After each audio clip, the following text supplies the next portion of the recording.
An investigation by this programme into town hall corruption in London has found that 80% of local authorities have successfully prosecuted their own staff for fraud in the last 3 years.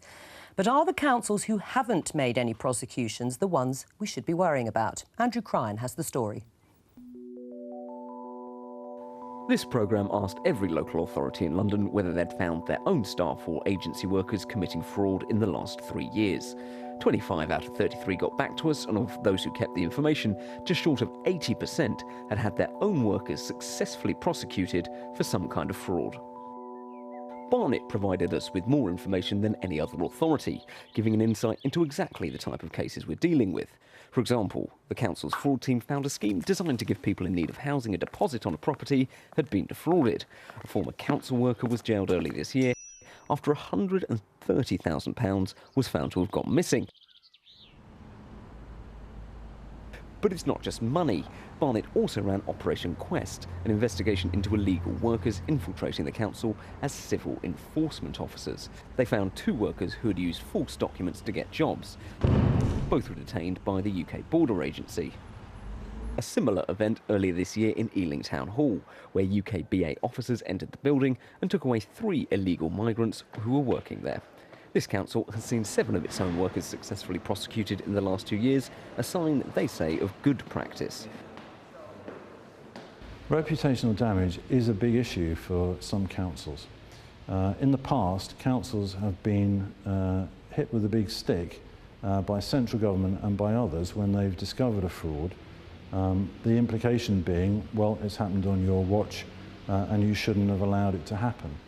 The fact that that misses is that all organisations are vulnerable to fraud, and so any organisation should be pleased if they find a fraudster, and they should make a big song and dance about taking them through the process and bringing them to justice. Lambeth in the late 20th century had a bad reputation for corruption.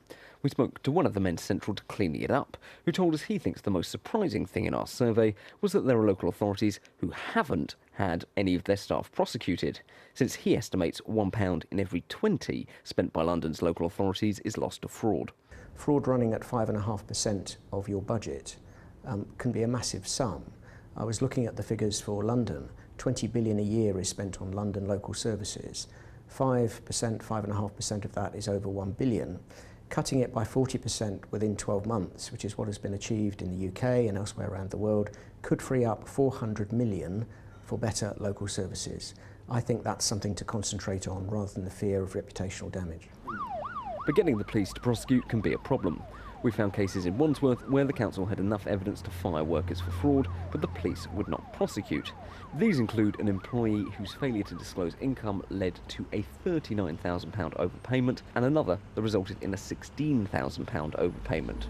It is very disappointing when a case goes to the police and they say, well, we'd like to follow it up, but unfortunately we simply don't have the capacity. We're only looking at cases over, and then they'll name some sort of threshold. That's very disappointing, but I'm afraid that's the way things are at the moment, given the pressure on public finances. So could it be that those authorities who have seen their own workers found guilty of ripping off the taxpayer are the ones diligently looking and building strong cases, while it's the ones who haven't who have more questions to answer? Andrew Cryan reporting there. Heidi, Alexander, £1 in every £20 that local authorities spend is fraudulent. Are you surprised by that?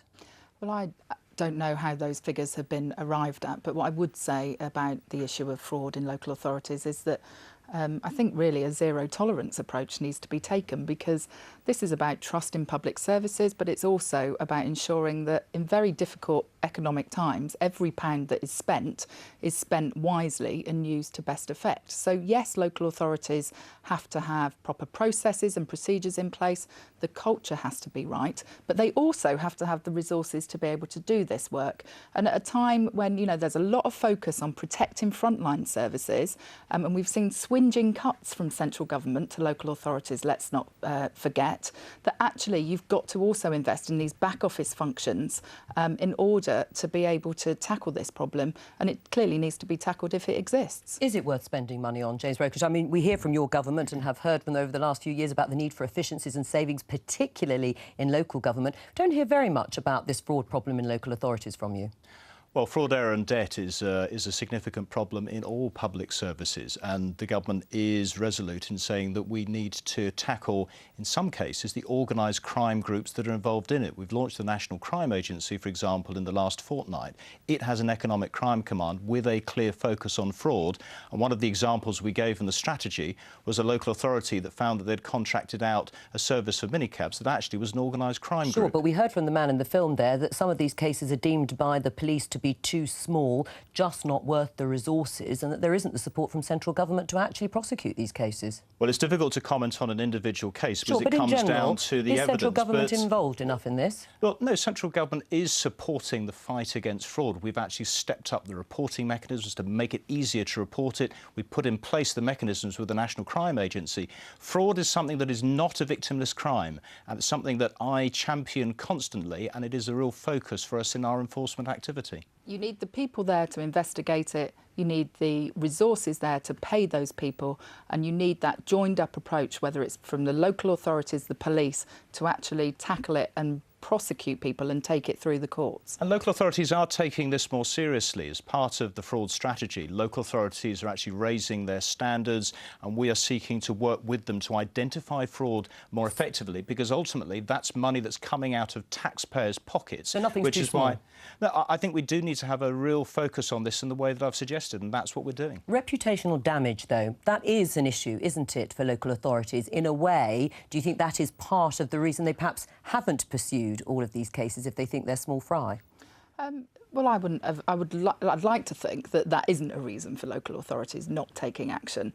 But you know, as I said at the beginning, I bet it is Joe, a consideration. I think, you know, I would say that authorities need to tackle this and take it very seriously and really. And it's joining things up as well, because if people are defrauding one organisation, they're likely to be defrauding another, and that's part of the process that we are very much putting in place. All right, let's